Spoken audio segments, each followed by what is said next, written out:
नमस्कार दोस्तों, हमारे यूट्यूब चैनल में आप सबका पुनः एक बार फिर से स्वागत है। जी हाँ दोस्तों, आज हम अपना एक बहुत ही इंपॉर्टेंट टॉपिक स्टार्ट करने जा रहे हैं, जो कि परीक्षा में अक्सर जो भी सवाल पूछे जाते हैं, जो एक एक नंबर के ऑब्जेक्टिव सवाल होते हैं। आज की इस वीडियो में हम लोग वही पढ़ेंगे और अब कंटिन्यूअस ये वीडियो आएगी जो एक नंबर का है। दोस्तों, मैंने बहुत सारे दोस्तों ने कमेंट किया था कि सर बताइए एक एक नंबर का क्वेश्चन का रिविजन करवाइए, तो मैं इस पे ही टॉपिक पे बहुत सारे दोस्तों के कमेंट के अनुसार ये वीडियो बनाने जा रहा हूँ। और ये जो क्वेश्चन है ना, अधिकतर जो भी हमारे बोर्ड के पेपर है या फिर जो भी गवर्नमेंट का पेपर भी होता है, उसमें भी ये सवाल अनिवार्य रूप से पूछे जाते हैं। ठीक है, उसी टाइप से मैंने इस पेपर को सेट किया है। ठीक है दोस्तों, तो देखिए क्या होता है। मैं इसमें हर क्वेश्चन पे थोड़ा आपको टाइम दूंगा ताकि आप अपना पहले डिसीजन लें, अपना आंसर बताएं, उसके बाद मेरे आंसर को सुने, ताकि आपको अपने पर लग सके कितना कंफर्म आप आंसर बता रहे हैं और आपको अपने बारे में, अपने ऊपर कितना कॉन्फिडेंस है। ठीक है, तो चलिए अपना वीडियो स्टार्ट करते हैं। तो देखिए, पहला क्वेश्चन क्या बोल रहा है कि पदार्थ को समांतर कितने भागों में बांटा गया है। पदार्थ को कितने भागों में बांटा गया है, बताइए आप लोग। पदार्थ को कितने भागों में बांटा गया है? आपका पहला है 2 या 3 या 4 या 6। कितने भागों में बांटा गया है? तो इसका जो आंसर होगा वो होगा 3। ठोस, द्रव और गैस। ठीक है, पदार्थ को 3 भागों में बांटा गया है। नेक्स्ट क्वेश्चन देखिए क्या बोल रहा है। ठोस पदार्थ की आकृति निम्न में से होती है। निम्न में से क्या होती है? निश्चित होती है कि अनिश्चित होती है, या निश्चित और अनिश्चित दोनों होता है, या फिर कोई नहीं। तो इसमें से क्या होगा? ठोस पदार्थ की आकृति कैसी होती है? ठोस पदार्थ की आकृति निश्चित होती है। ठीक है, इसका पहला आंसर सही होगा। वो कैसे? आप लकड़ी का देख रहे हैं, लकड़ी ठोस पदार्थ है ना, उसको कहीं भी रखिए उसी आकृति करेगा, उसका कोई शेप चेंज होने वाला नहीं है।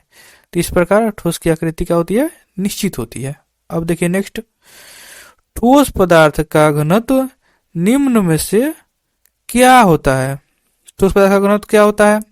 पहला आपका है ऑप्शन कि निम्न होता है यानी कम होता है, या फिर उच्च होता है, या फिर कभी निम्न कभी उच्च होता है, या फिर कोई नहीं। क्या होगा? ठोस पदार्थ का घनत्व कैसा होता है, आप लोग बताइए जल्दी से। तो दोस्तों, ठोस पदार्थ का जो घनत्व होता है वो होता है उच्च। ठीक है, ठोस पदार्थ का घनत्व कैसा होता है? उच्च होता है। नेक्स्ट देखिए क्या बोल रहा है। ठोस पदार्थ के द्रवणांक और क्वथनांक निम्न में से क्या होता है? मतलब ठोस पदार्थ का घनत्व कैसा होता है, क्या होता है ठोस पदार्थ का घनत्व? ऑप्शन है आपका उच्च होता है, कि निम्न होता है, कि न उच्च न निम्न होता है, और चौथा ऑप्शन है कोई नहीं। तो बताइए ठोस पदार्थ का द्रवणांक और क्वथनांक क्या होता है? जी हाँ दोस्तों, ठोस पदार्थ का जो द्रवणांक क्वथनांक होता है वो हाई होता है, यानी कि उच्च होता है। ठीक है, अब नेक्स्ट देखिए, ठोस पदार्थ का आयतन निम्न में से क्या होता है? ठोस पदार्थ का जो आयतन होता है वो क्या होता है? पहला निश्चित होता है, कि अनिश्चित होता है, कि निश्चित और अनिश्चित दोनों होता है, या फिर कोई नहीं। बताइए क्या होता है? ठोस पदार्थ का आयतन क्या होता है? तो दोस्तों, ठोस पदार्थ का आयतन जो होता है वो निश्चित होता है, वो फिक्स होता है आयतन उसका। ठीक है, 6 नंबर देखिए क्या होता है कि ठोस पदार्थ प्रायः होते हैं, क्या होते हैं? पहला ऑप्शन है संपीड्य, दूसरा ऑप्शन है असंपीड्य, तीसरा ऑप्शन है ए और बी दोनों, और तीसरा है कोई, चौथा है कोई नहीं। ठीक है, तो बताइए ठोस पदार्थ क्या होते हैं? संपीड्य होते हैं, कि असंपीड्य होते हैं, कि संपीड्य असंपीड्य दोनों होते हैं, कि कोई नहीं। तो दोस्तों, ठोस पदार्थ होते हैं वो असंपीड्य होते हैं। मतलब असंपीड्य का क्या मतलब होता है? कि उसको हम दबाकर उसके शेप में कोई चेंज नहीं कर सकते हैं। जैसे हम लकड़ी को दबाएं, लकड़ी को प्रेस करेंगे तो उसका जो शेप रहेगा, अगर वृत्ताकार है तो वृत्ताकार ही रहेगा, उसके शेप में हम दबा कर कोई चेंज नहीं कर सकते। काटने की बात अलग है, लेकिन दबा कर, जैसे रबर है, रबर को दबा कर दबाएंगे तो जैसे चाहे उसको ऐसे आकृति में ढाल सकते हैं, लेकिन ठोस पदार्थ को नहीं ढाल सकते हैं। उसी को बोला जाता है असंपीड्य। ठीक है, नेक्स्ट देखिए 7 नंबर क्या बोल रहा है। मैं संग में डाउट क्लियर करता चलूंगा, इसके बाद भी अगर कोई कंफ्यूजन है तो हमारे कमेंट्स में कमेंट कीजिए आप लोग कि आपको कहाँ कंफ्यूजन है। निम्न में से कौन सा गुण ठोस पदार्थ में नहीं पाया जाता है? दोस्तों क्या बोल रहा है, ठोस पदार्थ में कौन सा गुण नहीं पाया जाता है? पाया जाता नहीं, जो दिया है इसमें से कौन सा गुण नहीं पाया जाता है? ऑप्शन क्या है कि निश्चित आकृति, उच्च द्रव्यमात्रा, अनिश्चित आयतन, उच्च घनत्व। क्या नहीं पाया जाता है ठोस पदार्थों में? आप लोग बताएं, ठोस पदार्थों में क्या नहीं पाया जाता है?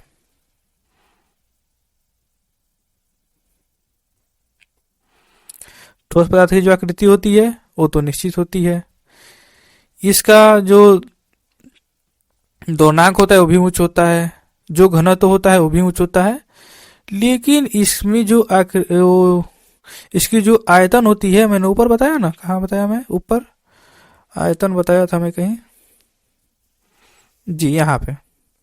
ठोस पदार्थ का आयतन क्या होता है? निश्चित होता है, लेकिन यहाँ दिया है अनिश्चित, तो यही नहीं पाया जाता है ठोस पदार्थ में। ठीक है, उसकी आकृति अनिश्चित होती है, ऐसा नहीं है। जो ठोस पदार्थ होते हैं उसकी आकृति भी निश्चित होती है, आयतन भी निश्चित होता है, यही गलत है। ठीक है, अब नेक्स्ट देखिए क्या बोल रहा है। ठोस पदार्थ में बहाव की प्रवृत्ति, ऑप्शन है होती है या नहीं होती है, या ए और बी दोनों, या फिर कोई नहीं। बताइए क्या होता है? ठोस पदार्थ में बहाव की प्रवृत्ति पाई जाती है कि नहीं पाई जाती है?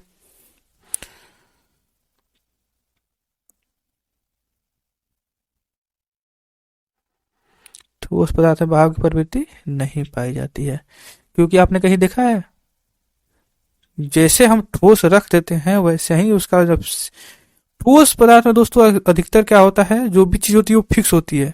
ठीक है, चाहे वो शेप हो, चाहे उसका आयतन हो। ठीक है, द्रव्यमात्रा उतनाक जो भी होता है उच्च पाया जाता है, बहाव की प्रवृत्ति नहीं पाई जाती है। सब ठोस के गुण है, ये अक्सर पूछे जाते हैं। ठीक है, नेक्स्ट देखिए, निम्न में से कौन सा गुण ठोस पदार्थों में पाया जाता है? ये जो ऑप्शन दिया उसमें से कौन सा गुण ठोस पदार्थों में पाया जाता है?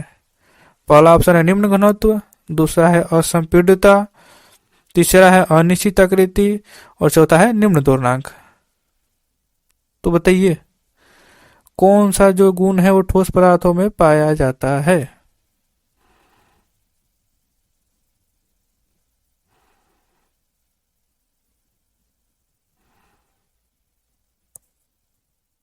जी हाँ दोस्तों, असंपीड्यता, क्योंकि इसको हम प्रेस करके इसके आकार को हम लोग नहीं बदल सकते हैं।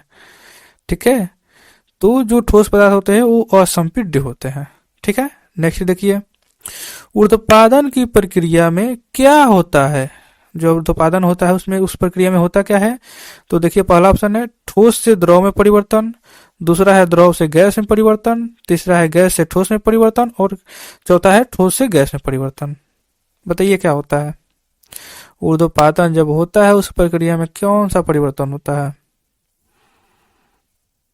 तो दोस्तों उसमें ठोस से गैस में परिवर्तन होता है। जैसे कपूर देखना होगा आपने, कपूर को हम लोग जब जलाते हैं कपूर, तो वो होता है, कपूर जो होता है ये ठोस होता है।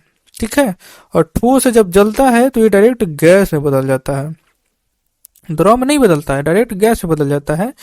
तो जो उत्पादन की प्रक्रिया होती है वो ठोस से डायरेक्ट गैस में। ठीक है, नेक्स्ट देखिए,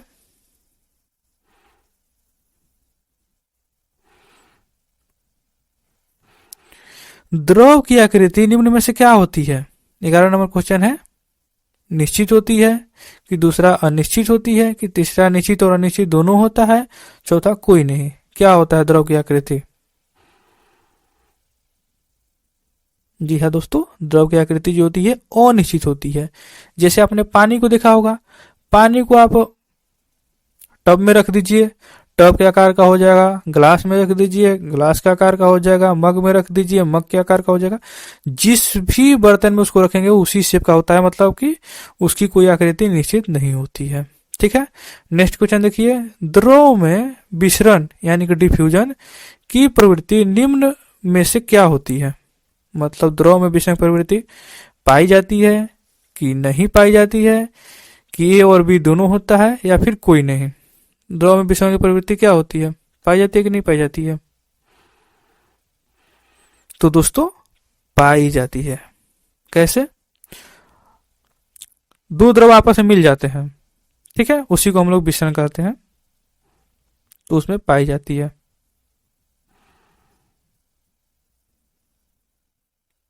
तेरह नंबर देखिए, वाष्पन की प्रकृति में क्या होता है? ठीक है, प्रक्रिया में वाष्पन जब होता है उस प्रक्रिया में क्या होता है? तो पहला ऑप्शन है ठोस से द्रव में परिवर्तन होता है, दूसरा द्रव से गैस में परिवर्तन होता है, तीसरा गैस से ठोस में परिवर्तन होता है, और चौथा ठोस से गैस में परिवर्तन होता है। कौन सा ऑप्शन सही होगा बताइए? जी हाँ दोस्तों, इसमें होगा द्रव से गैस में परिवर्तन।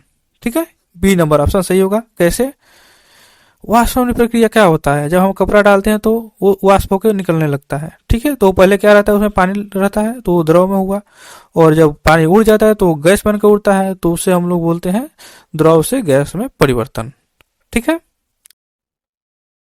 अब है द्रव की आकृति और आयतन निम्न में से क्या होती है? जो ऑप्शन दिया उसमें से क्या होती है?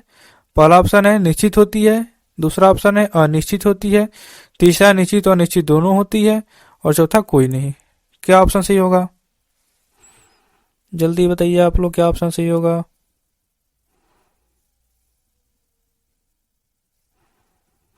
जी हाँ दोस्तों, द्रव की जो आकृति और आयतन होता है वो अनिश्चित होता है, मतलब कोई फिक्स नहीं होता है। जिस बर्तन में रखेंगे वो उसी शेप का हो जाएगा, उसी आकृति का, उसी आयतन।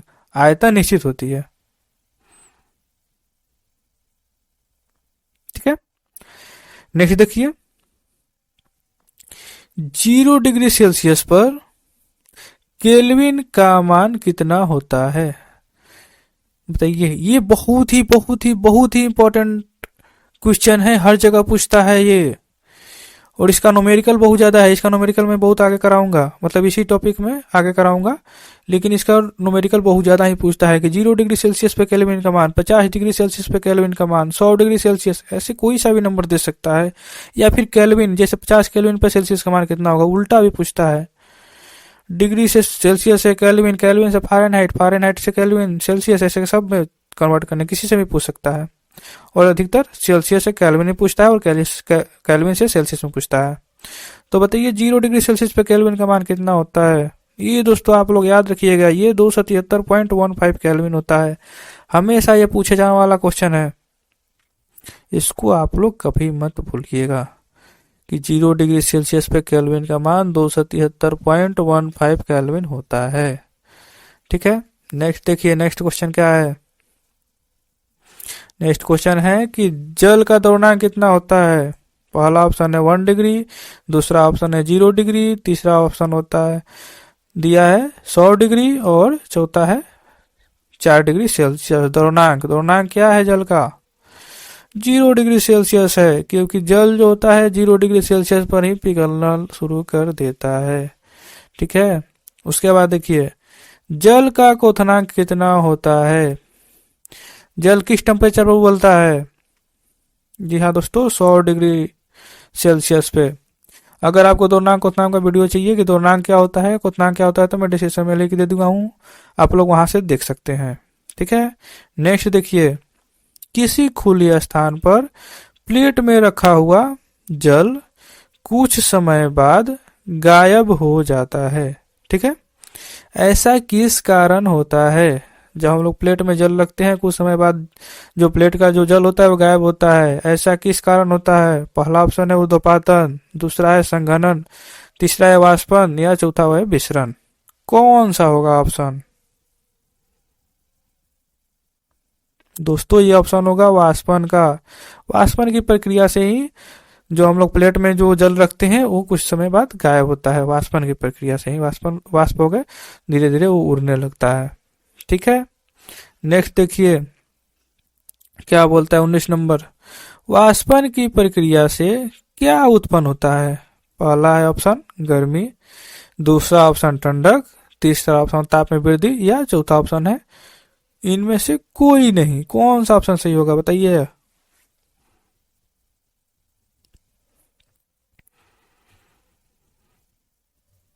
जी हाँ दोस्तों, वाष्पन की प्रक्रिया से क्या उत्पन्न होता है? तो ठंडक। ठीक है, जैसे हमने बर्तन में जल रख दिया है, ठीक है, वो जब उड़ के जाता है तो जल का जो ठंडक होता है वो आसपास की सर्कुलेशन में हवा में फैलता जाता है, इसलिए ठंडक महसूस होती है। सुराही में रखा जल कैसे ठंडा होता है? वाष्पन की प्रक्रिया से ही। ठीक है, नेक्स्ट देखिए, वायु की उपस्थिति में जलवाष्प की मात्रा क्या कहलाती है? ऑप्शन है पहला आर्द्रता, दूसरा शुष्कता, तीसरा ए और बी दोनों, और चौथा कोई नहीं। क्या ऑप्शन, कौन सा ऑप्शन सही होगा? तो दोस्तों इसका ए ऑप्शन सही होगा, आर्द्रता। वायु की उपस्थिति में जलवाष्प की मात्रा क्या कहलाती है? आर्द्रता। ठीक है दोस्तों। हाँ तो दोस्तों, अगर हमारे चैनल को सब्सक्राइब नहीं किया तो प्लीज सब्सक्राइब कर लीजिए, बेल आइकन को दबाइए ताकि सभी नए अपडेट आपको मिलता रहे और आप लोग स्टडी करते रहे। Thank you.